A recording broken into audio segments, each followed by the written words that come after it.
The First World Chapter 1 The beginning of humanity's conquest. The vastness of space stretched endlessly before them, but Admiral Sarah Chen's eyes were fixed on the single point of light that represented humanity's destiny. Kethra 6 hung in the void like a jewel, a world of rolling continents and azure oceans that had known only Dominion rule for 3 centuries.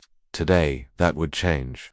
Final position report, Chen commanded from the bridge of the Retribution, her voice carrying the weight of a decision that would echo through history. All ships in position, Admiral. Captain Rodriguez reported. The 7th Fleet is holding at the outer marker. Marine transports are loaded and ready. The Dominion garrison appears to be unaware of our presence. Chen nodded, studying the tactical display that showed the human fleet in perfect formation around the planet. 200 ships, everything humanity could spare for this crucial mission. It wasn't the largest fleet ever assembled, but it was the most important. This wasn't about survival anymore. This was about reclaiming their place in the galaxy.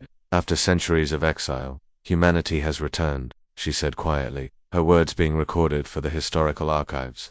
Not just to fight for survival, but to reclaim the galaxy. Kethra 6, a world once held tightly in the Dominion's grasp, is the first target. It is humanity's test. Will they succeed in capturing their first world, or will they fall like so many others?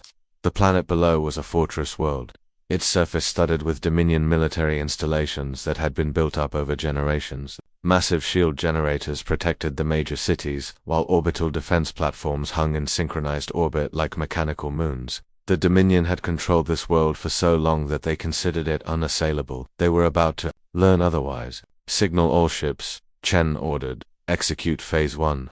The human fleet moved with deadly precision, their vessels sliding through space like predators approaching prey.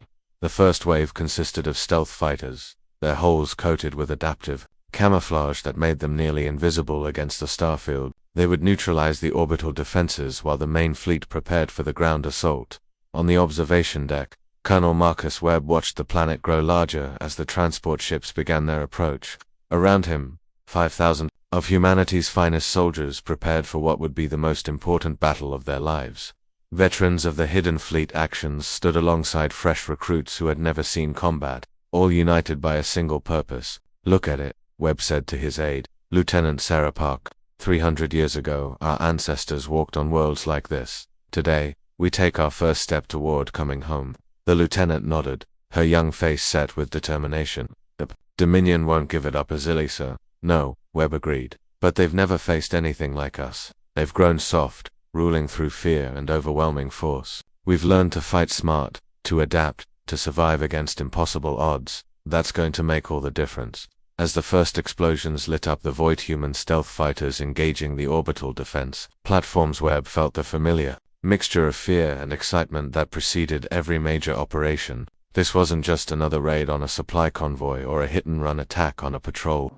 This was humanity's declaration that they were done hiding, done running, done accepting the scraps the Dominion allowed them. All units, prepare for planetary insertion, came the announcement over the ship's communication system. This is it, people. The First World falls today.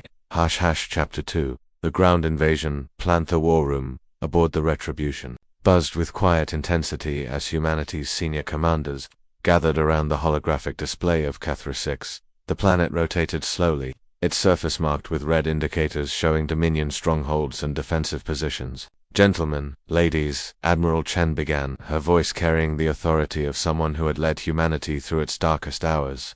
What you're looking at represents 3 centuries of Dominion control. Every red marker is a fortress, a weapons depot, or a command center that's been built to keep this world under their thumb. General Harrison, the grizzled veteran who commanded the Marine Corps, leaned forward to study the display. They've had a long time to dig in. Those bunker complexes in the northern continent could hold off a conventional assault for months, which is why we're not launching a conventional assault, Chen replied. She gestured, and the display shifted to show the human fleet's approach vectors.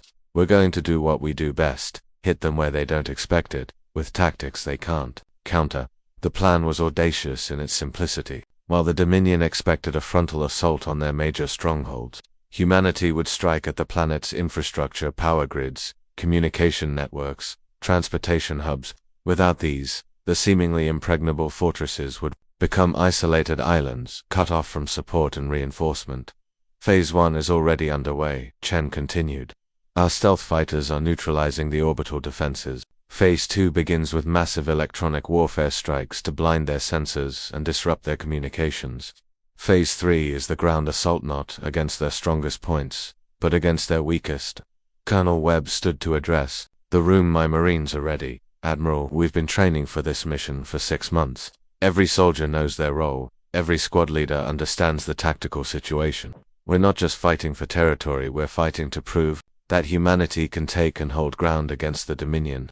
The display shifted again, showing the detailed insertion plan. Dropships would land at 12 different points across the planet's surface, each one chosen for its strategic value rather than its defensive strength.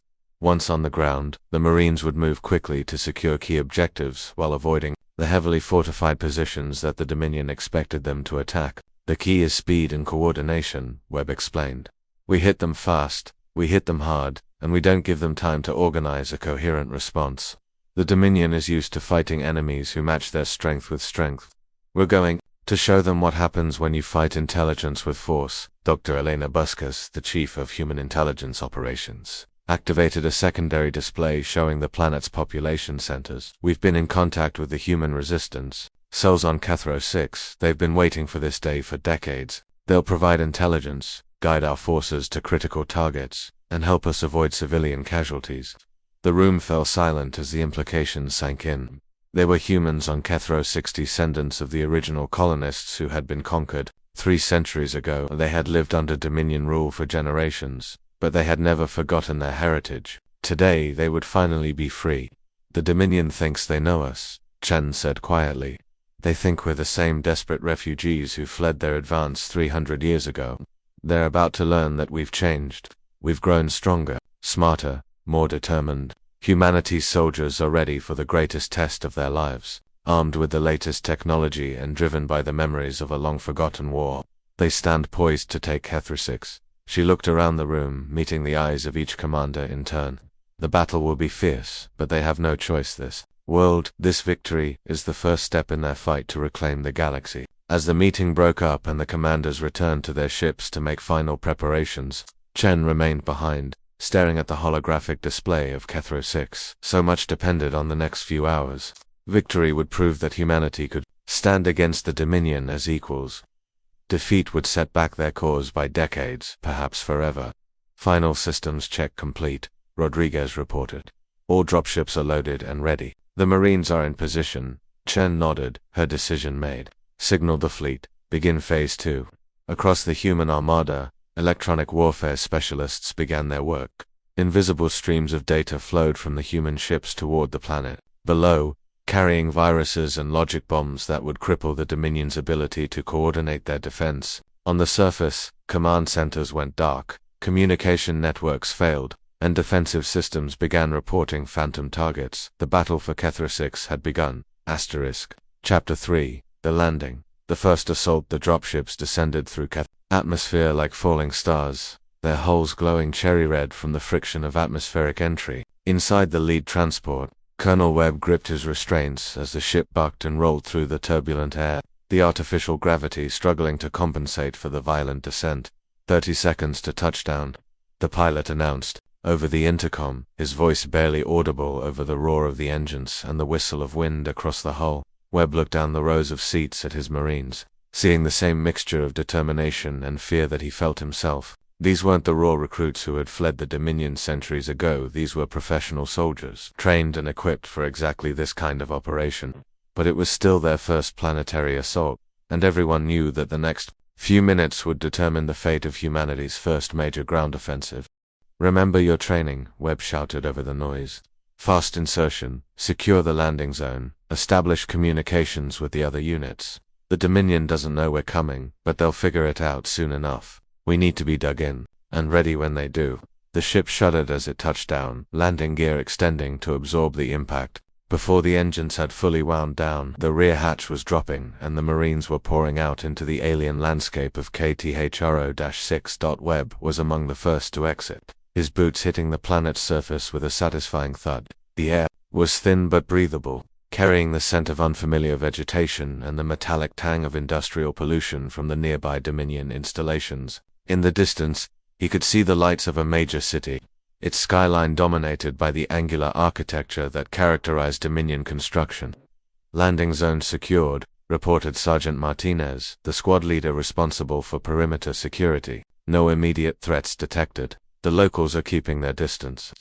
Webb nodded, watching as the dropships unloaded their precious cargo. Soldiers emerged in perfect formation, their exoskeletons gleaming in the alien sunlight. Behind them came the heavier equipment assault mechs, artillery pieces, and the communication arrays that would keep the scattered human forces in contact with each other. "Sir," Lieutenant Park called out, pointing toward the horizon. "Smoke columns from the northern insertion point.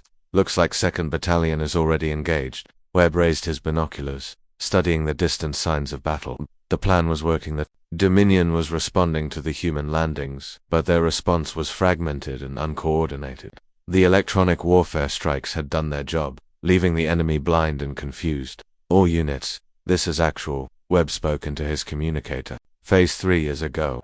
Execute your primary objectives and stand by for further orders." The dropships descended into enemy territory, their hulls glowing red as they pierced through the atmosphere. The first human soldiers hit the ground with force, and the Dominion's first line of defense shattered. The planet had fallen into chaos, and humanity was now a force that could not be ignored. The first major contact came 20 minutes after landing. A Dominion patrol unit, moving to investigate the landing site, stumbled into a human ambush. The engagement was brief but vicious. This Dominion, energy weapons lighting up the landscape, while human projectile weapons responded with devastating accuracy. When the smoke cleared, the Dominion soldiers were dead or retreating, and the humans had captured their first prisoners. "Interrogate them," Webb ordered. "Find out what they know about the defensive positions in the city." As his intelligence specialists went to work, Webb received reports from across the battlefield. The simultaneous landings had achieved their objective. The Dominion forces were scattered, trying to respond to threats from multiple directions at once, but the enemy was beginning to organize, and the real battle was just beginning. "Sir," one of his communications specialists called out, "message from Admiral Chen. The orbital defenses are down, and the fleet is in position to provide fire support. She's asking for target coordinates." Webb smiled grimly. The Dominion had ruled this world for 3 centuries, but they had never faced an enemy that could strike from space while simultaneously fighting on the ground. They were about to learn what humanity had accomplished during their long exile. "Tell the Admiral we're about to give her some very interesting targets," he said, watching as his forces began their advance toward the city. "The real battle starts now." Chapter 4, The Fight for Survival. Human soldiers in action. The landscape of Kethra 6's primary settlement was a maze of towering Dominion architecture and ancient human ruins, creating a battlefield that tested every skill the Marines had learned. Sergeant First Class Maria Santos crouched behind the remains of what had once been a human monument, its inscription worn away by centuries of neglect, as energy bolts sizzled overhead. "Movement, 2 o'clock, whispered Corporal Kim from his position across the rubble-strewn street. "Dominion patrol, 6 strong. They're using the old subway tunnels for cover." Santos nodded, her enhanced visor automatically highlighting the enemy positions. The Dominion soldiers were good, well-trained, well-equipped, and fighting to defend their territory, but they were also predictable, following tactical doctrines that had served them well for centuries. Against conventional enemies, humanity was anything but conventional. "Martinez, take your squad around the left flank," she ordered, through the tactical network. "Kim, you're with me. We're going to show these Xenos what happens when you fight humans in close quarters." The engagement that followed was a masterclass in adaptive warfare. The Dominion soldiers expected their enemies to meet them with equal force, matching energy weapons with energy weapons in a straightforward firefight. Instead, the humans used the urban environment to their advantage, turning the city's own infrastructure into a weapon. Santa's squad moved through the ruins with practiced efficiency, their exoskeletons allowing them to navigate terrain that would have been impossible for unaugmented soldiers. They used the old human structures as cover, knowing the layout from intelligence provided by the resistance cells that had been mapping the city for decades. "Flashbang out," Martinez called over the com, his voice calm despite the chaos around them. The explosive device detonated in the middle of the Dominion patrol, overwhelming their sensors and disorienting their coordination. The human assault was swift and brutal. While the Dominion soldiers struggled to regain their bearings, the Marines, struck from multiple directions, their weapons fire coordinated and precise. The engagement lasted less than 2 minutes, but when it was over, the street belonged to humanity. "That's 12 confirmed kills," reported Corporal Davis, the squad's medic, as he checked the bodies. "No human casualties, 2 minor injuries from debris." Santos nodded, but her attention was already shifting to the next objective. The tactical display in her visor showed friendly forces advancing throughout the city, but the Dominion was adapting faster than expected. They were pulling back from the scattered patrol actions and consolidating their forces around key units. "This is actual." Colonel Webb's voice crackled through the comm system. "The enemy is regrouping. We're about to face their main force. Stay sharp, stay together, and remember your training." The colonel's words proved prophetic. As the human forces pressed deeper into the city, they encountered increasingly heavy resistance. The Dominion had activated their reserve forces and was throwing everything they had at the invaders. The fighting became intense, with explosions shaking the buildings and the constant chatter of weapons fire filling the air. In the trenches that humanity had carved from the city's ruins, their soldiers fought with everything they had. The Dominion had the numbers, but humanity had something far stronger: determination. They would win not by force alone, but by survival and tactics. Private Johnson, barely 18 years old and on his first combat deployment, found himself separated from his squad when a Dominion artillery strike brought down the building they were using for cover. Trapped in the rubble with a wounded comrade, he could hear enemy voices approaching. "Stay quiet," he whispered to the injured Marine. "I've got this." What followed was a textbook example of why human soldiers were proving so effective against the Dominion. Rather than trying to fight his way out, Johnson used the environment to his advantage. He triggered the building's emergency systems, filling the area with smoke and disorienting the search teams. Then he used his enhanced strength to create an escape route through the rubble, carrying his wounded teammate to safety. "This is what we trained for," Johnson said later, when asked about the incident. "Not to be stronger than the enemy, but to be smarter. To survive when anyone else would have died." Across the battlefield, similar scenes played out as human forces proved their adaptability. They used EMP grenades to disable Dominion technology, turned the city's own security systems against their former masters, and employed psychological warfare tactics that left the enemy confused and demoralized. The Dominion forces, while numerous, struggled to adapt to human tactics, which were unpredictable and highly effective. Every engagement taught them something new about their enemy, but the humans were learning faster, adapting their strategies in real time based on battlefield feedback. Sir Lieutenant Park reported to Colonel Webb, "We're getting reports from all sectors. The Dominion is withdrawing to their final defensive positions. They're making a stand at the government complex." Webb studied the tactical display, seeing the enemy forces consolidating around the heavily fortified buildings at the heart of the city. It would be a tough fight, but it was exactly what they had trained for. "Signal all units," he ordered. "Prepare for the final assault. Today we prove that humanity can take and hold ground against anyone in the galaxy." Chapter 5: The Final Push. Victory at last. The government complex of Kethro 6 rose from the city center like a monument to Dominion power, a massive structure of black metal and crystal that had stood unchanged for 3 centuries. Its walls were lined with defensive positions, its approaches covered by automated weapon systems, and its interior filled with the best soldiers the Dominion could field.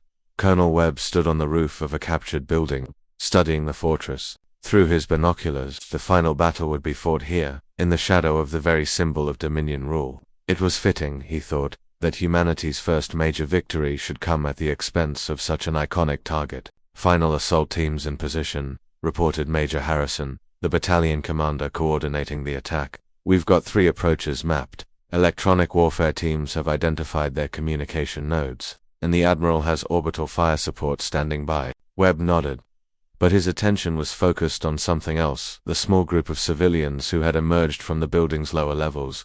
They wore the simple clothes of urban workers, but their faces carried the unmistakable stamp of human heritage. These were the descendants of the original colonists, the people who had lived under Dominion rule for 300 years. "Sir," one of them called out, a woman in her 50s with graying hair and eyes that held decades of suppressed hope. "I'm Alina Vasquez, not the intelligence officer, but her grandmother. I've been waiting my whole life for this day." Webb felt a chill run down his spine. This wasn't just about military objectives anymore.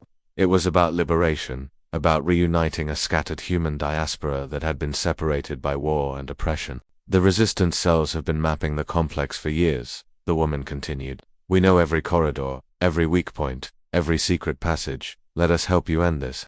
The final assault began at dawn, with human forces attacking from 3 directions simultaneously. The Dominion defenders fought with desperate courage, knowing that their defeat here would spell the end of their control over the planet. Energy weapons lit up the morning sky, while the thunder of explosions echoed across the city. Webb led the main assault force through the complex's central entrance, his Marines moving with practiced efficiency through corridors that had been built to intimidate and oppress. The fighting was brutal room-to-room combat that tested every skill they had learned, but the humans had advantages that the Dominion couldn't counter. Breaching charges set, reported Sergeant Martinez, as his demolitions team prepared to blow through the final defensive barrier. On your order, sir. Do it, Webb commanded. The explosion shattered the reinforced door, sending fragments of metal and crystal flying through the air. Human Marines poured through the breach, their weapons systems automatically targeting the Dominion soldiers who were scrambling to respond. The battle for the command center was fierce, but brief. The Dominion defenders were skilled and determined, but they were also outnumbered and outmaneuvered. The human forces had learned from every engagement, adapting their tactics in real time and exploiting weaknesses that the enemy couldn't compensate for. Command center secured, Martinez reported, his voice carrying a note of awe. Sir, you need to see this. Webb entered the massive chamber to find himself surrounded by the apparatus of galactic governance. Holographic displays showed the status of Dominion forces across the galaxy, while communication arrays maintained contact with dozens of star systems. For 3 centuries, this room had been the center of power for an entire world. Now it belonged to humanity. Signal the Admiral, Webb ordered. Tell her the complex is ours. The ceremony that followed was simple but profound. As human soldiers secured the building and processed the surrendering Dominion forces, Webb stood on the complex's highest balcony and raised the flag of the Colonial Defense Force. The banner, simple design of blue and silver that had been carried by human forces since the early days of the exile, caught the alien wind and unfurled against the sky. Below, crowds of humans emerged from their hiding places, many of them crying openly as they saw their ancestral flag flying over their world for the first time in 3 centuries. Children who had never known freedom pointed at the banner while their parents tried to explain what it meant. The first world had fallen, Webb said into his communicator. Knowing that his words were being broadcast to the human fleet above and to colonies across the galaxy, humanity's soldiers, battered but unbroken, raised their flag over Keth. The Dominion had lost their hold, and humanity had secured its first victory in the war. But the real battle was just beginning. The victory celebration was brief.